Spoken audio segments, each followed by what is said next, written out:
We are live. JT here. Welcome to The Huddle. The Huddle is where I sit down with successful people from the world of sport and coaching. It's to learn more about their journey to greatness. Why do I have these conversations? Because success always leaves clues. I just want to take a moment to thank you, whether you are watching us as we stream live into Facebook, whether you are watching the replay on YouTube, whether you're listening to the recording on the podcast. Thank you so much for being here with me and my special guest today. I am really looking forward to this conversation. My special guest and I, had a great talk at the beginning of the summer, and he challenged me with this idea. And I'll tell you folks that if you go all in, I guarantee you that you will get something from our conversation today that will change the way you look at the world, maybe change the way you look at life, and just get you to sort of dream bigger and live bigger and achieve your next level of greatness. My guest in the huddle today is a thought leader. He's a keynote speaker. He is, more importantly, a great dad, great husband, but most importantly, an amazing human being. My guest in the huddle today is my good friend, Edwin Frondozo. How are you today, brother? JT, oh my God. I'm so excited. I'm so happy to be in the huddle, man. I mean, I love what you're doing. I always, and not to steer away, but every day you get so many different messages from social media. And every time I see yours pop up, whether I get to listen to it for a minute or listen to the whole episode, it's always nice to hear inspiration and different reframes of the stuff that we already believe, but sometimes we got to get reminded for. So I feel blessed for this opportunity to spend this time with you. I know we've known each other for a number of years, but this is special. Yeah, no, thank you, brother. I receive your words. And again, I'm extremely grateful that you were able to carve out some time to share your journey and, just have a great conversation today. Yeah, 100%. Okay. So, brother, one of the first things I like to do in the huddle is to remind people that life is a game and games are supposed to be fun. So I'm curious, what is an interesting quirk, maybe a fun fact about you that maybe a lot of people don't know about that you would feel comfortable sharing with our community? Oh my God. I have a lot of fun facts and a lot of quirks. Knowing that I'm in the huddle, actually, I'll share two. So growing up, it may not come to a surprise to you, JT, but I'm a very competitive person. And when I put my mind into something, I love it and I want to win. So growing up, I played football, soccer. I played soccer growing up and I relished it. I loved it. I loved running. I was quick. And I just, also like to think that I was very strategic in the way I played. And I knew it was a lot about out hustle, but also knowing where the ball is going and where people are going to be. But I loved it. It was just so great. We won a number of things, but, I got into high school, got interested more in being quote unquote cool, hanging out, meeting women. And I stopped playing soccer. Fast forward after university and my internship, I'm like working at Nortel Networks in Brampton, and I joined these house leagues. I'm like, I want to, you're done school, right? And you're only dealing with people that you work with. So I'm going to join a house league and play soccer again. My 23-year-old mind thinks he's still 12 or 13. Yeah. Also, I'm overweight now at this time after university, not really exercising, not doing things, but my mind is so competitive. I started playing and going all out and playing like I used to that I hurt myself. I pulled up lame. And being a dude, you stretch it out. You're like, ah, just got to stretch it out and play through it. I got to play through it. And I played through it. 2 weeks later, still in pain. Go to the doctor, and the doctor's like, yo, you should have came here earlier. I think you torn your Achilles. It wasn't ruptured, but it was torn. And, when you tear things, what I learned after many years is the scar tissue grows and it grows. And I continued to live my life the way I wanted to. But what happened by doing so, my Achilles got so swollen.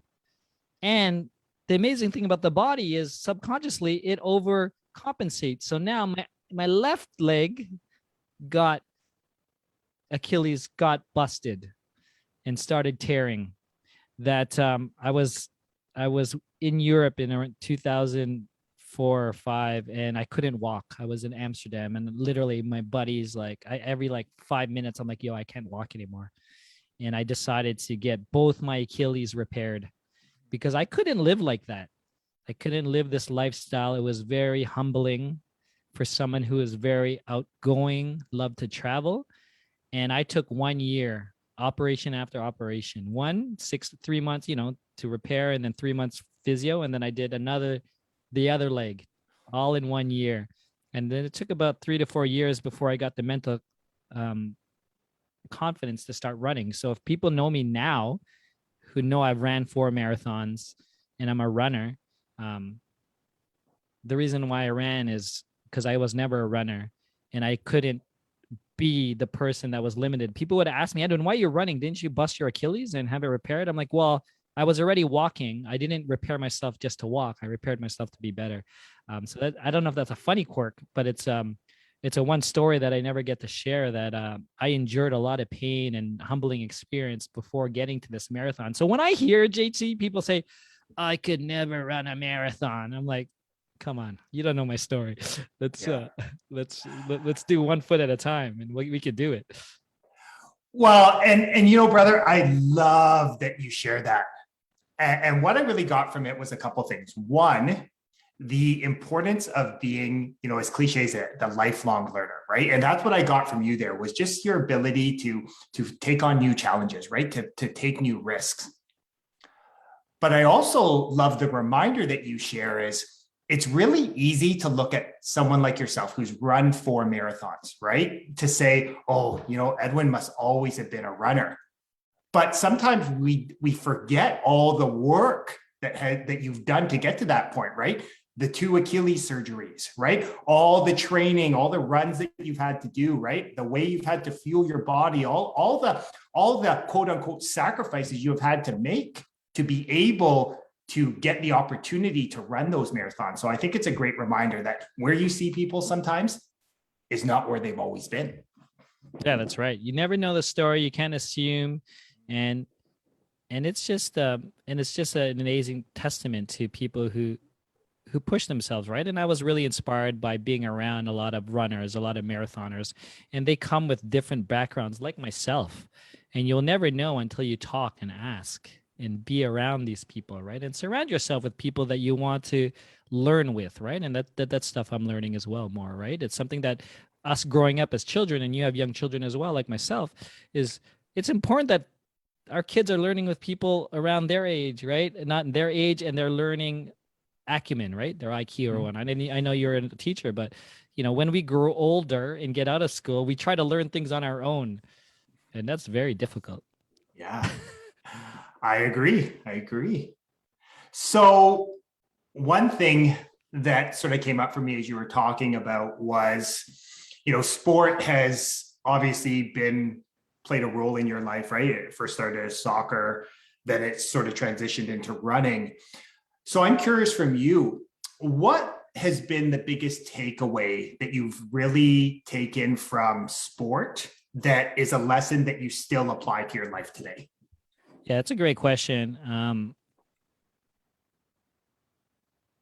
I think the one thing that I really take home from sport, specifically with marathon, because I've been practicing running pretty consistently the last 10 years, is, it's just to run a marathon is 1 foot at a time.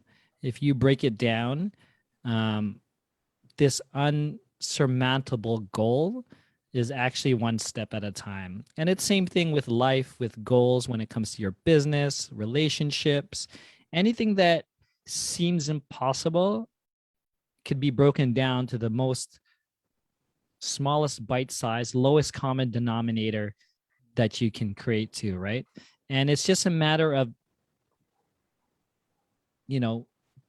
taking it backwards a step, like here's where we need to go. How do we break it down to half? How do we break it down to the smallest common denominator? One thing I share with people with marathon runners, like, Edwin, give me your tip with how you run marathons. I say, oh, I only run to the next water stop. That's how I break it down, right? And I know there's typically around 10 water stops in a marathon, 10 to 15, depending on where you're running. But that allows me to not think about 42 kilometers. It's the next one's only 2.5 kilometers away. It's still a mental game, because even though you could logically say it's 2.5 kilometers, but when you're on the 8th water stop, man, that 2.5 kilometers seems like 20K away now.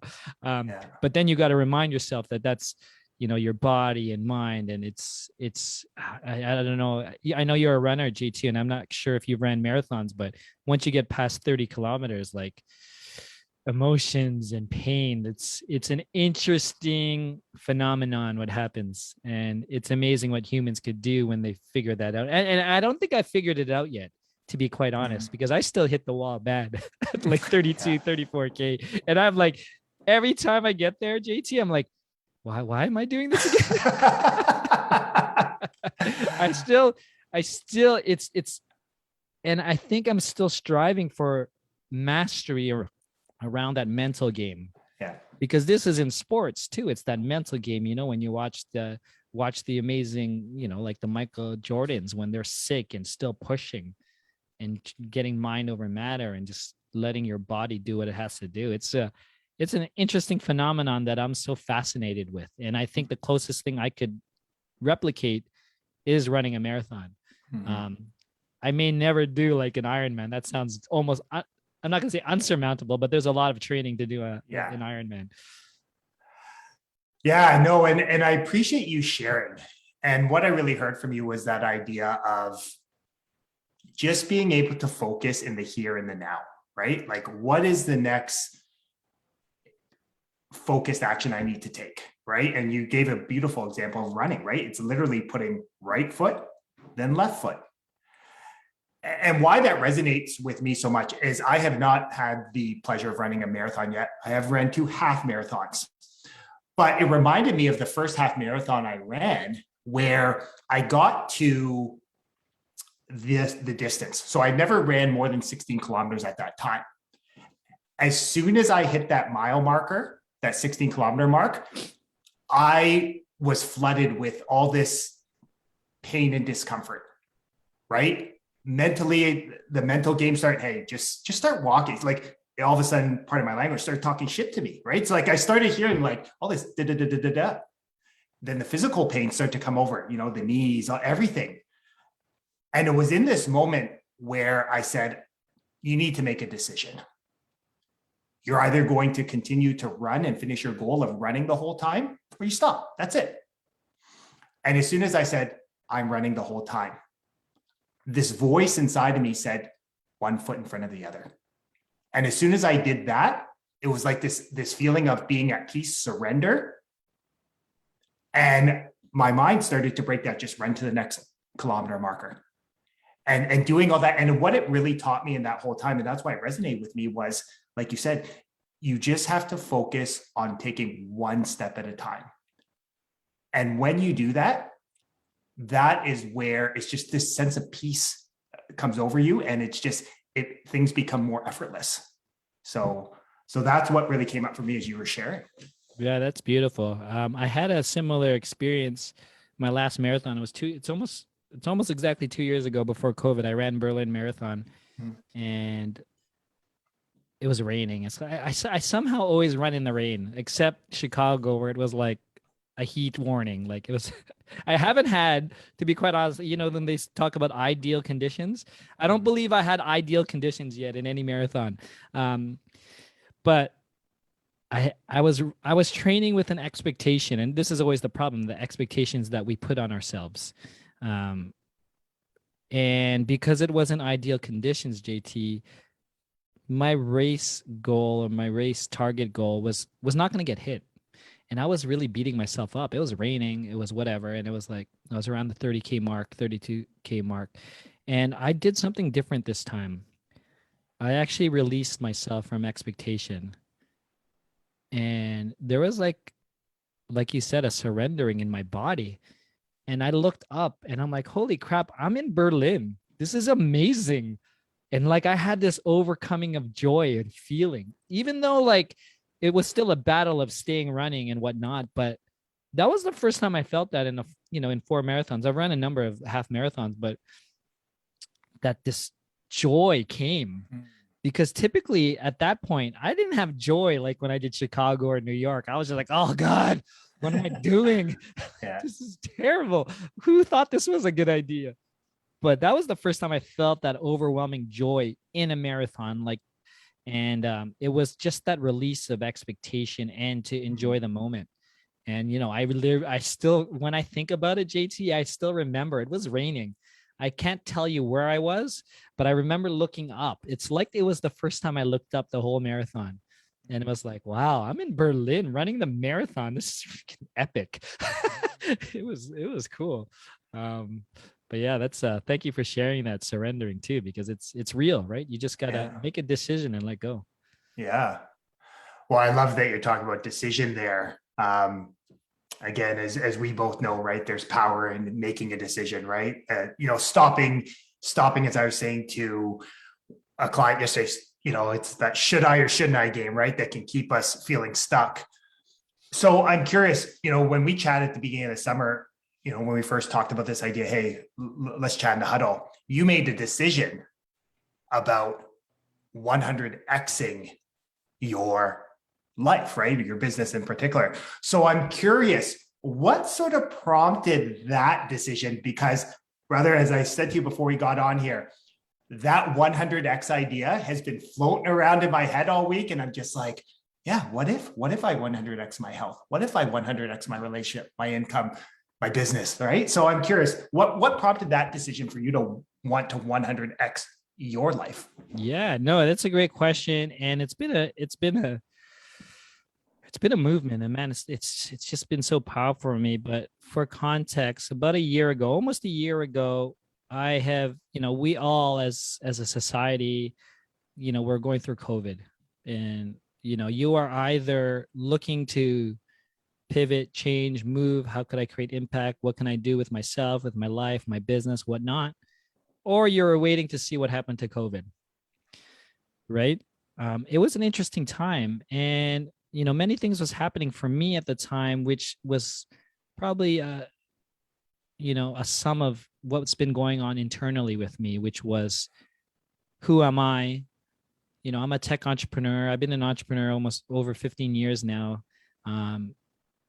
But over the last couple of years, I had the privilege to be around personal development folks, coaches like yourself, and people who just love to grow and learn and create impact. Where I came from, the world of the tech world, I'm a computer engineer, I'm a tech entrepreneur, and no one talks this way there. We're talking about metrics, we're talking about landing pages, we're talking about raising a seed round, and no one's talking about the positive impact that they're creating with the business that they're doing. The marketing might do it, but the people themselves, it's a high pressure environment, right? So I was really lost, I would say, in the sense of who am I? I thought about leaving my tech business. I was launching a professional speaking. But I also took that time to do a deep dive and work with a coach of mine to find out, who am I and what really moves me? What are my passions? What is some of the traumas that may be holding me back in terms of quote unquote success or financial success, or stop comparing myself or whatnot. And I came to realize that I'm someone, JT, who loves doing many things. I'm a polymath. When I was in high school, you probably could identify people when you were a teacher. that were super talented, super smart, but never applied themselves. Right? I was that kid. My parents always received messages from my teachers throughout grade school and high school saying Edwin's super talented, but he's bored. He's smart, but he's bored. He's not applying himself. And then I got, for some reason, because probably my father's an engineer, I went to computer engineering. I didn't have the marks to do it at the time, but I worked as hard as I can. I ended up in computer engineering. And now I'm in a role education system where I had 6 courses, all difficult, 30 hours of class plus lab time. And they're probably not the easiest subjects in university, right? It took me about a semester to figure out how to learn and how to study. But after that, I crushed engineering. I A+ everything. And then I left school. I went to work and I was bored again. Now I got one task again. And I was super bored. It got me thinking last year, JT, my daughter was 4 years old and I was watching her learn. And as a parent or an elder, we encourage these young humans to learn everything and anything. It doesn't matter if it's related. Go ahead, learn this, do this. But something changes when they get older. We start telling them, no, you got to choose a topic. You got to choose what you want to be when you grow up. And I started thinking about that. I'm like, no, when people ask my child that, I'm like, no, she's who she needs to be already. You could ask her what she wants to do when she grows up. It's a better question, actually, because, us as adults, we still don't know what we want to be. So how are we asking children, 12 years old, what do you want to be when you grow up? That's such an unfair question. So fast forward to being an entrepreneur. I chose entrepreneurship because I wanted to be my own boss. I want to do whatever I want to do. But then entrepreneurs will tell you, peers, coaches, you got to choose one niche, one topic, be a specialist. And I'm like, oh man, people, entrepreneurs and non-entrepreneurs, they're all telling me the same thing. So I was literally like, JT, I'm like, oh, am I crazy that I like doing many things? But last year, working with my coach, you may know her, Kira Day. She's this founder of the Passion Center. Shout out to Kira. I really realized this is who I am, and I can't fight that. It doesn't matter what people say and do and whatnot. Like, this is what I like to do, and this is how I thrive. Because if I'm only doing one thing, I'm bored as crap. I got all the time in the world. But if I'm doing multiple things, then yeah, that's who I am. So that was the end of the summer, and I was lost doing all different things, but I knew my essence now, or I relearned who I was and how I operate and why I like learning, right? Until I met a friend in Kensington Market here in Toronto, which is a cool area, and it was September. It's literally probably almost 1 year today, and he inspired me. He's like, Edwin, the 100 days is coming up for the end of the year, and he had an audacious goal, and I was inspired. I was like, oh, that's amazing. He's like, Edwin, and here's the twist. He's like, Edwin, I see you doing many things. What would happen if you focused on one thing? So now, because I was lost, I'm like, okay, I'm going to take this challenge because I've never done this. And I made an audacious goal, JT, September 22nd. So almost 12 days from today is my 1 year anniversary. I said, I'm going to 100x my business in 100 days. Because what I learned and through conversation is success is not a linear line. If we think about NBA players, they're at 0, amateur. All of a sudden, there is a cliff and you're at 3 million a year. And then you're a superstar or you go to 10 million or 30 million a year. But there's no 0 to 30 like this. Yeah. There's something that switches in you and you believe that I am this. And then it happens. Right? So I'm like, yeah, I think I could 100x in 100 days. Like, why not me? Right? And when I was deciding on this, JT, before the week was coming, I was hit with a lot of fear and self-worth. I couldn't sleep during the weekend. I was like, questions like, who the hell do you think you are, Edwin, to 100x this? Like, you can't do this. Like, the devil on the shoulder was going hard. And with my practice and the people I have surrounded myself with, I actually sat with that feeling through the whole weekend. And what was interesting through the meditation, prayers, journaling, running, whatever I was doing at the time, the conversation changed, JT. It was like, why not you, Edwin? You're enough. You could do this. Like, you're no different than the person who's on that side already. It was just making that decision. So on September 22nd, I made this audacious goal. I'm going to 100x my business in 100 days.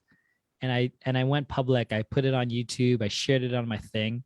And what happened with that decision and that public declaration, JT, was that something lifted in me and things started manifesting. I started moving with purpose. I started moving in a way I never moved before or thought or felt. And it wasn't that I was moving faster, because I was always someone who hustled, but I think it was moving intently and with belief, self-belief, in myself and what I was doing.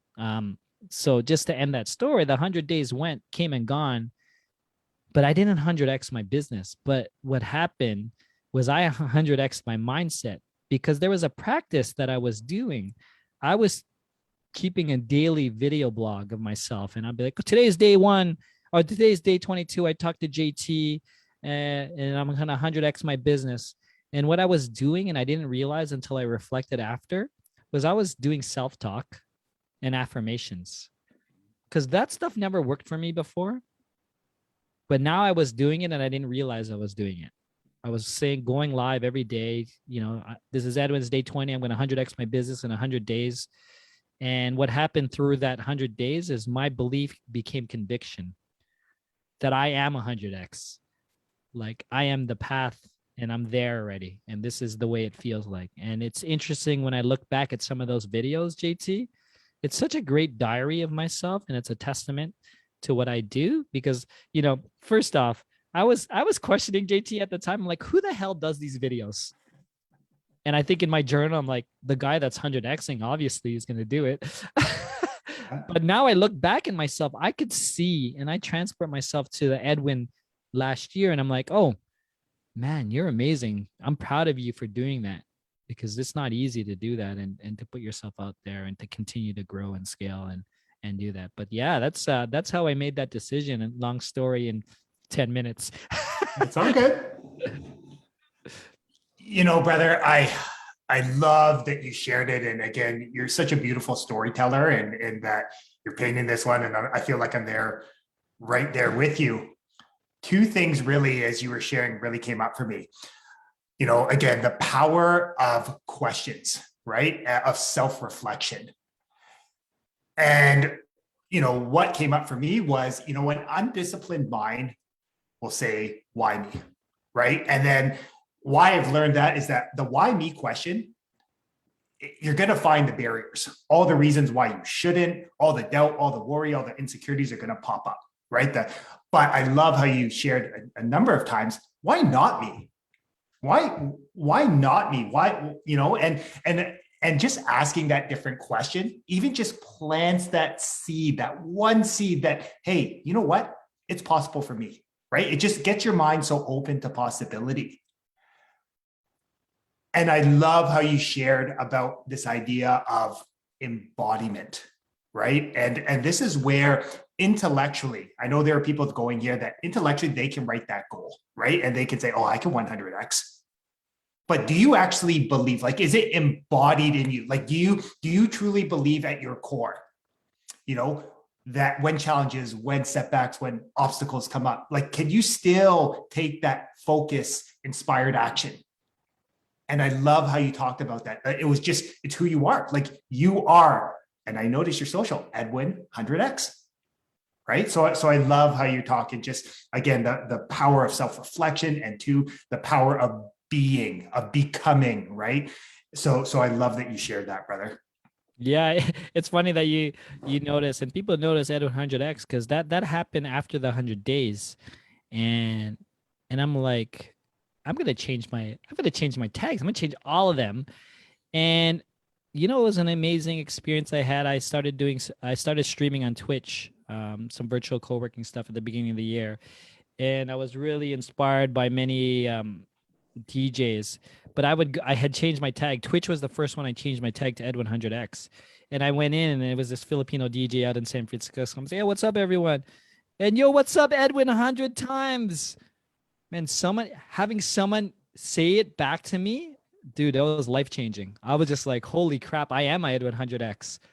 Like, people see me now as that, even though they didn't know me.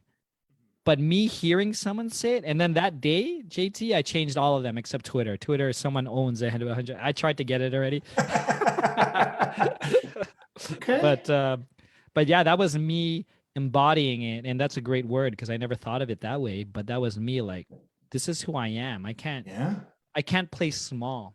You know, a lot of us may believe it, like you say, but deep down we're still playing small, or we don't feel it, right? We don't, you know, I may say a couple things, I may talk a good game, but if you don't believe you're that superstar or that star player, like, you know, then it's going to show, right?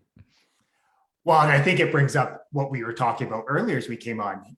You were reflecting that a lot of you had to do the uncomfortable work, right? And that's the interesting thing, that I find the blessing in this last 18 months has really been, it's forced all of us to slow down, to be still.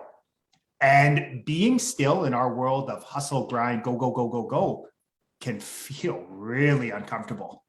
I know that just leaving teaching, how much my idea of has changed. But I love how you talked about it really prompted you to take a look at, you know, your level of self-worth, right? The confidence. And I'm a firm believer that confidence has no competition, that when you truly embody confidence, and folks, this is not this fake it or make it garbage. That is like the worst BS I've ever heard. People can smell that a mile a minute, right? People can feel it, even if they don't know. That's where that spidey sense kind of comes off, where you're like, I don't know. You show up differently too if you're trying to fake it. You just show up. You could see it on social media right away, mile away.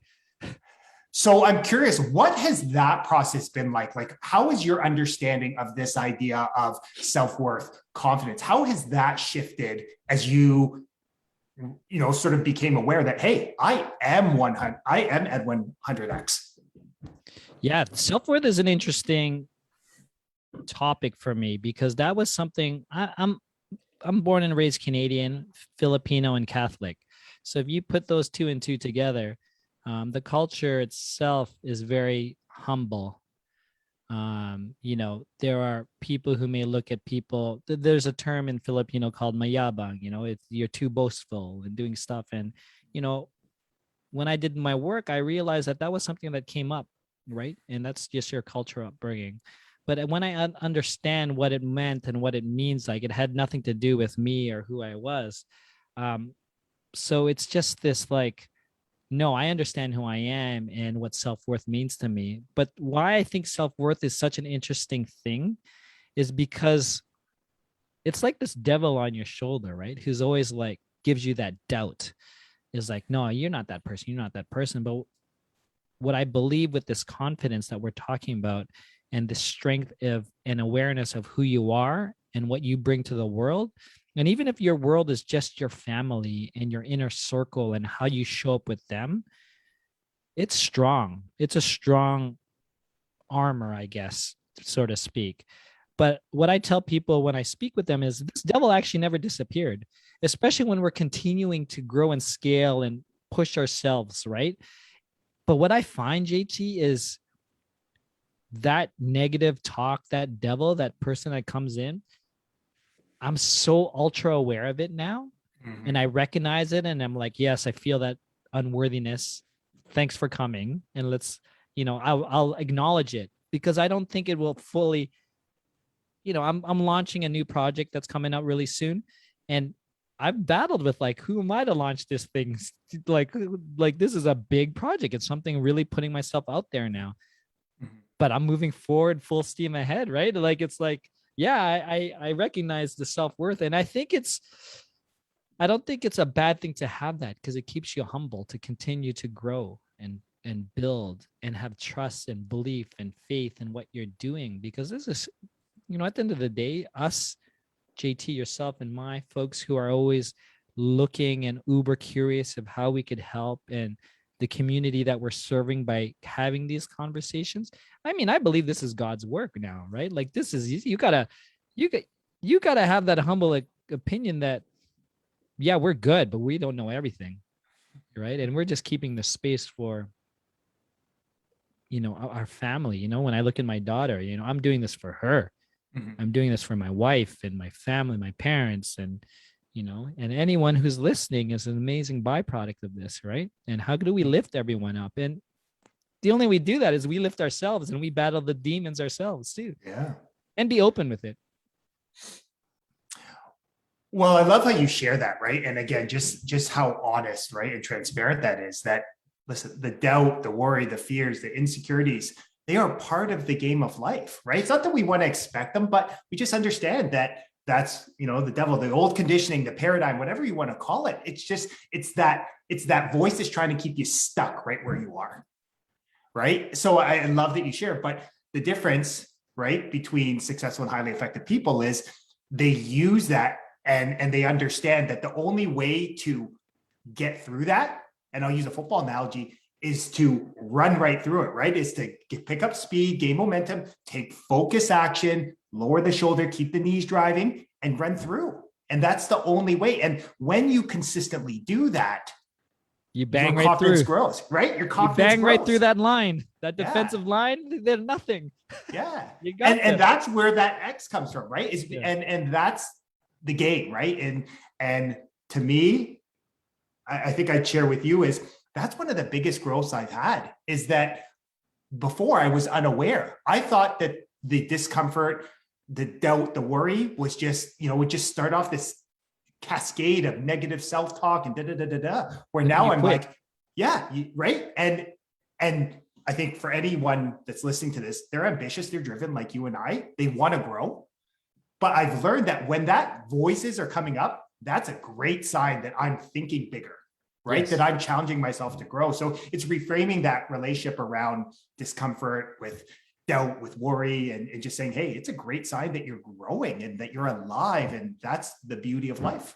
Yeah, I heard a reframe, real reframe from one of Drake's new songs. And he said something in the lyrics he's like, anxiety makes me push through. Like he uses anxiety, push it through. It's not to, because, anxiety is, I wouldn't say it's a buzzword right now, but it may be overly used right now in social media, anxiety. And depending on what you want to do it. And I think what he said was like, no, take that anxiety and just push right through, like use it, as motivation, which is interesting. I don't think he's trying to put away like mental health or anything, but it was just like, what I heard was like, yeah, when I have anxiety, it's because I'm pushing forward on things and it's uncomfortable, and use it as motivation. Anyways, that was just like literally the other day. I'm like, oh, it's an interesting reframe. Yeah. Well, and I love that you just shared, again, that law of polarity, right? That you can look at, and I'll go back to like, you can look at your barriers or you can look at your blessings. You can look at why me or why not me, right? Like it's really, again, the power of question, like actually stopping and thinking, right? Is really what I'm trying to get at here. So a question that came up for me as you were talking about it. So you can see your energy, your enthusiasm, your passion, as you talk about 100X and what that's meant. So I'm curious, has it impacted other areas of your life other than just your business? Yeah, 100%. I think my relationships with my wife, I think, 100X, the 100X concept for me, it started with the business, but I realized 100Xing it's really a lifestyle, right? And you can't be complete. You can't have you could tilt the scales if you 100X your business, but the rest of your life is in shambles. Internally, you're dying, right? So the relationships that I'm having, the gratefulness practice I have with myself and with my family, that has improved. Even the conversations I have with like friends like you and people in my circle, it's interesting how things are moving and people are resonating, and like even like relationships with my family, my parents and my sister. It's just like I just understand or maybe I don't take the things that used to affect me personally, right? And I just understand everyone has their own demons, and I can't take anything personally.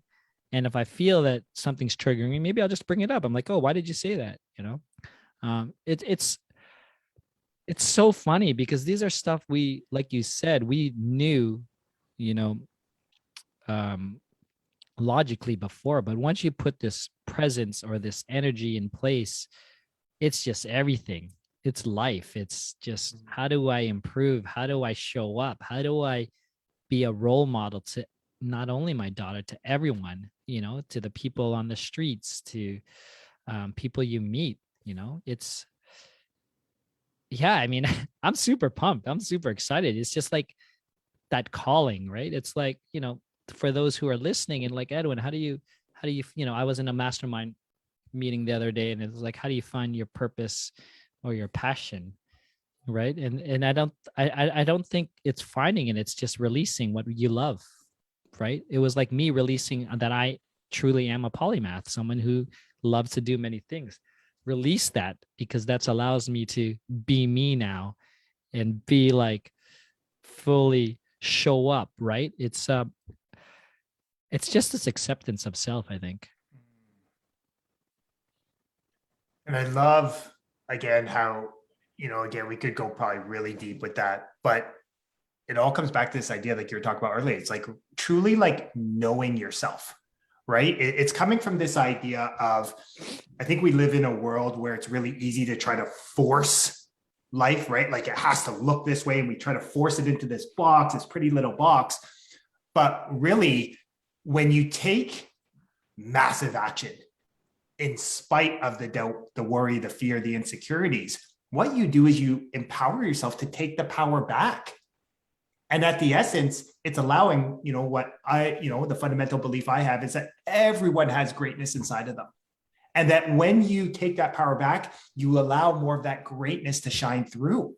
And when you do that, life just feels different, right? You just show up with more love in your heart, more joy and more peace. And that's what makes life worth living. That's where things are in flow. That's when you're in the zone, and that's where you start to win the effortless way in all areas. Yeah, 100%. And you start flowing, you start moving faster. Maybe not fast. Faster is probably not the best word, but I'm moving at a speed that I may have never moved in before. But on the flip side, I'm so relaxed and I'm so present. So it's such an interesting thing that on the other side of the tracks, you may not think that's possible. You may say, I gotta hustle, I gotta hustle, I gotta hustle. And when I make it is when I'm gonna relax. Yep. What does that mean, right? Like it's the 100x life is hustle and relax. Like we could have it all right now. It's just you got to turn it on. Yeah. Yeah. And that question, why not? Why not you? Right? Why not 100x? Why can't we do it now? Why can't I have it all? Right? And we have it all, right? I mean, in essence, JT, you know, if you were to look at, you know, Pavlov's hierarchy, you know, are we secured? Are we loved? Do we have shelter? Do we have food? We have it all, you know, and we're already near the top trying to do this self-awareness and self-discovery. Like people who are doing this work and people who are listening, I mean, it doesn't matter if you're not traveling or driving that car, but you're learning yourself in the essence. I think you're a success. I think you made it. And what has come up a number of times as you've shared that is that idea of like that Napoleon Hill quote, and I'll sort of paraphrase it. Like it takes no more effort to aim high in life than to accept misery and poverty, right? And again, we're not just talking financially, we're talking all areas of life. Like it really takes no more effort, right? To live this great life, to live this 100x life than it does to just accept the status quo, to accept feeling stuck. Yeah, I think so. And it's almost, I'm still learning how to explain it. So I'm so grateful to have these conversations, right? Because it's like a switch. And once you know, and not to, you know, I just saw the Matrix that thing. But it's literally like taking that pill and all of a sudden you're awake. And it's literally that instant, I think. But the instant, it takes so many years to find that instant. And then all of a sudden you're like, oh, I get everything I read the last friggin' 10 years. Yeah. And it was not as actually difficult as I was trying to make it be.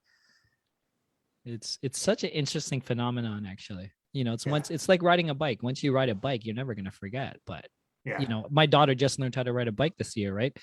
And riding on two wheels is unsurmountable in their mind. Like, how the hell do you do this? It's almost backwards thinking. Actually, the faster you go, the more stable you get, which is actually, that's a deep one now. Yeah. Right?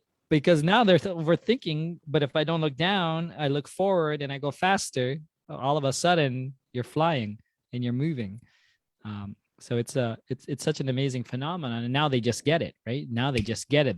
They don't remember having they don't remember how it feels to be difficult and wobbly. It's so crazy. Well, again, I love that you're sharing that about, your daughter learning to ride a bike, because it just brings me back to watching my own kids learn. And that at the essence is taking risks. Why kids learn to ride bikes is because they actually get their arse on the bike. They don't care what other people think. They don't care what other people are going to say about them or what they might do. They take action. Yeah. You know what? They understand that they're going to fall down, but you have to get on the bike and have that willingness to even take that risk before you can actually get faster. So I love that. I think riding a bike's a great analogy of just make a decision and go. It's got to go in our book now. Yeah.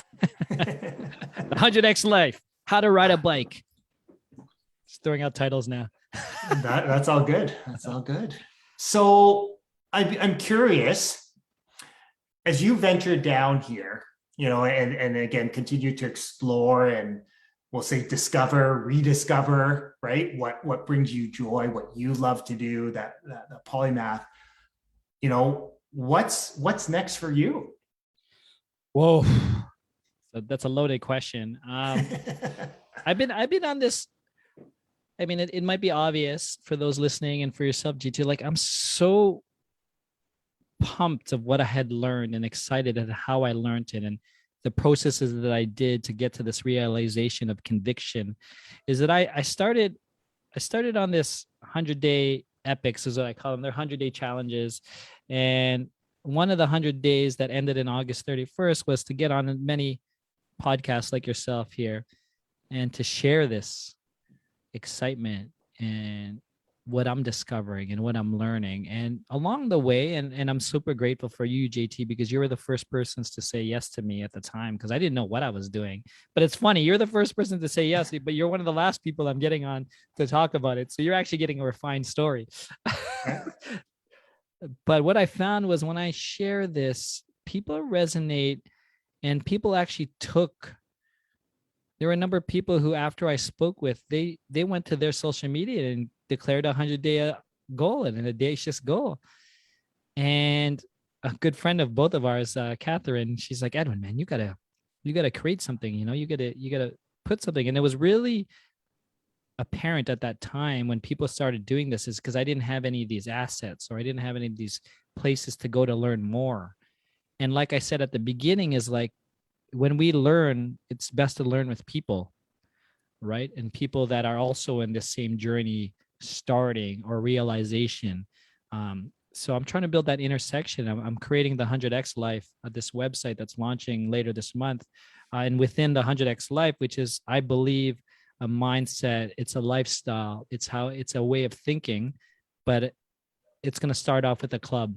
So a 100X Club, where I'm I'm bringing in like-minded people who want to find this support and this community, because what's apparent is we need it. We need this accountability, and people who like to do many things and grow and build, the outside world doesn't understand us. They're like, how come you're doing why are you doing podcasting when you have a tech business? It doesn't connect. Or why are you running? And it's because I love to do it. Like, why not? and I want to be around people who are like accept me for that. And I think ultimately people do accept me for that because I am embodying it, like you said, and people are inspired. But like, oh yeah, I have a 9 to 5, but why can't I do this too? Why can't I write a book? Why can't I just go painting and do stuff like that, and just accept it for that? So I'm super excited. The launch is September 22nd. I'll drop it for you and your community as I drop it up. But that's the immediate next water station for me. Okay. I love it. Comes back to the running analogy. And I think you bring up this great point of how important surrounding yourself with like-minded people, with building a community. Because the truth is, and you shared it best, is that not everyone's going to get it. Not everyone sees the value in growth. And I often come back to this analogy of crabs in a bucket, that whenever a crab strives to get out of the bucket, right, it starts climbing up, the other crabs try to pull them down, right, back down to their level. And again, it's not good or bad. I mean, everyone's journey is their journey, but this is where it's important, going back to what we talked about, of getting clear on what you want, right? And that's your only responsibility.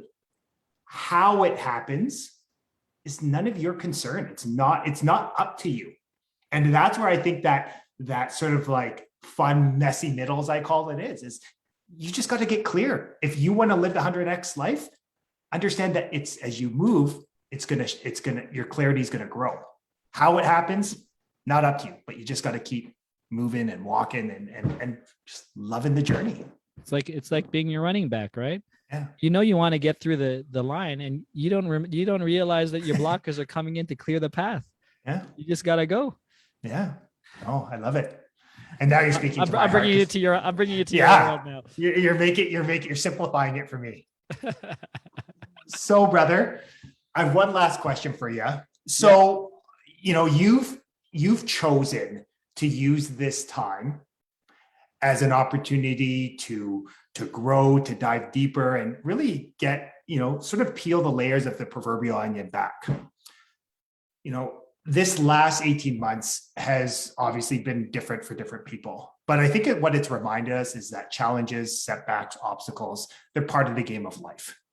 It's not that we want to expect them, but it's just understanding that they do pop up from time to time.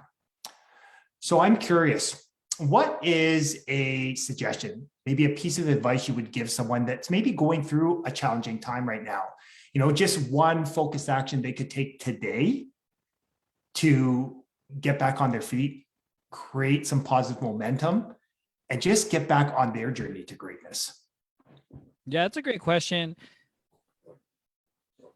The advice or the practice that I always share, and something I started with my family and my daughter, is our gratefulness practice. And I have my daughter. We've been doing this over a year, and I just try to get her to focus on, what are you grateful for today? We do it before we sleep, and it just clears things out. I mean, it's such a simple practice. When my wife is having a bad day, she hates it when I say it. I'm like, but babes, what are you grateful for? She hates it.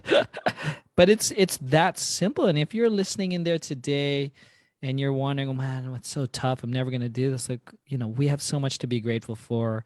We're breathing, we're eating, and we're growing. I think there's just so much gratefulness to do that. That's a big staple in my practice. I do it a number of ways. But one of them is with my family. So 100% being grateful. It's just amazing how I love the simplicity, right? Keep it simple. Just focus on your blessings and more great things will flow into your life. Yeah. Focus on what we have. And that's the presence, right? Mm-hmm. If we're focusing on the things that we don't have, that's a wrong path to go down. think we can probably both speak, right? We've been there, done that, have the t-shirt. So it's just a lot more fun to focus on all the blessings we do have, right? Oh yeah, because it's true. But I mean, I guess on the flip side, focusing on the stuff you don't have is also true, but it will always be true if you're always focusing on that. Yeah. So. Okay. So I know we've been sharing, what's the best way people can follow you, get connected with you? Please share away, brother. Yeah, 100%. I mean, I'm most active personally on my Instagram at Edwin 100x. I like to share things there personally and stuff like that. But happy to connect. My email address is edwin@the100x.life.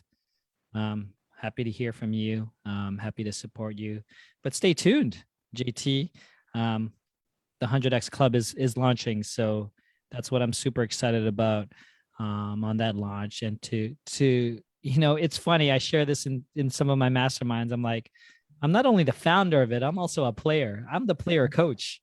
Yeah. I'm the veteran, but I'm still learning. That's what I'm looking to do. Yeah.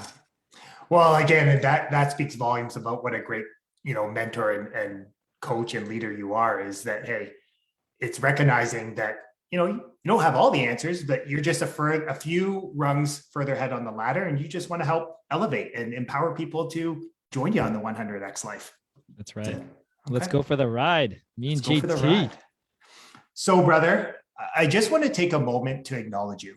I want to take a moment to acknowledge you for the man you are, the husband, the great dad, the great thought, inspiring leader you are, but most importantly, the amazing human being. The one thing that I've always appreciated about you is this level of energy and enthusiasm and passion you have for life. I still remember the first time that we met was at Jay's. It was actually the first business networking event that I went to. And I remember you came there and to connect with Catherine and Jay.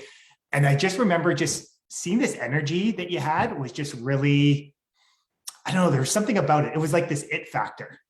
And I think as we've got to know each other more, I just love how your ability to share your journey and really want to be of service to others is just so evident in who you are. So I just wanted to thank you for providing me with that reminder about what life's really about. JT, thank you for that. I really appreciate that. And definitely keep doing the huddle. Keep doing what you do, man. I'm really proud of you. Yeah. Well, thank you. So folks, as I say every week in the huddle, here is my challenge to you. Edwin today dropped so many valuable nuggets of wisdom, right? Different ideas that are going to challenge that old conditioning, the devil, the paradigm, whatever you want to call it. But as I remind you every week in the huddle, knowledge is potential power. It's the consistent and focused application of that knowledge that actually creates great results in your life. So take one of these valuable nuggets of wisdom and apply it to your life. And that's how you will get to your next level of greatness, your 100X life. Have an amazing rest of your day, and I'll chat with you next time in the huddle.